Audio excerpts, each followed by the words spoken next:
on joue de malchance dans le commerce et c'est là où on s'aperçoit que pour être commerçant, il faut être courageux parce qu'effectivement, avec tout un tas d'époques, de crises, de manifestations en tout genre, aujourd'hui il nous arrive le coronavirus, c'est vraiment pas de chance. Et là, pour autant, là, cette fois-ci, on nous interdit effectivement de travailler. Alors, on comprend, de toute façon, je pense que c'était la meilleure chose à faire.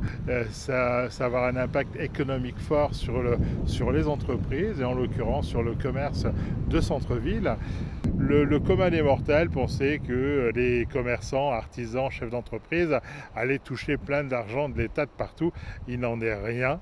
On fait une demande de prêt, on a la capacité à rembourser, on vous prête, on n'a pas la capacité, on ne vous prête pas, c'est aussi simple que ça. La seule réponse efficace donc, c'est le paiement des pertes d'exploitation.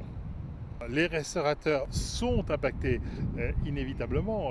Bon, il faut savoir que les restaurateurs, comme les fleuristes, comme ceux qui travaillent la denrée périssable, quand on leur a dit il faut fermer, ils ont dû se séparer de toutes leurs marchandises. Alors parfois, et souvent d'ailleurs, ils l'ont donné, ils en ont fait don, et ce qui prouve au fil l'humanité de nos commerçants. Un restaurateur, pour qu'il puisse réouvrir, il faut qu'il rachète la marchandise, contrairement à certains commerçants, la marchandise, on l'a toujours en stock.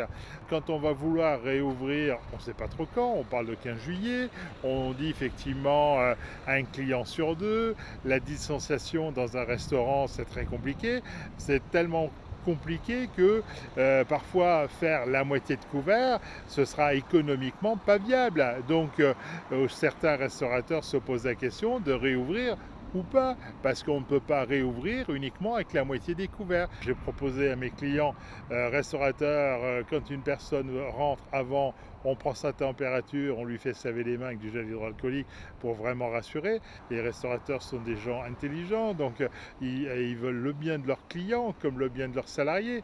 Donc ils prendront tous les gestes barrières nécessaires. Quand on a une grosse brasserie, on peut se permettre cette distanciation plus facilement. Quand on a un petit restaurant, un petit bar, c'est très compliqué. Si on ne trouve pas de solution, si on ne parvient pas à les aider, beaucoup vont disparaître.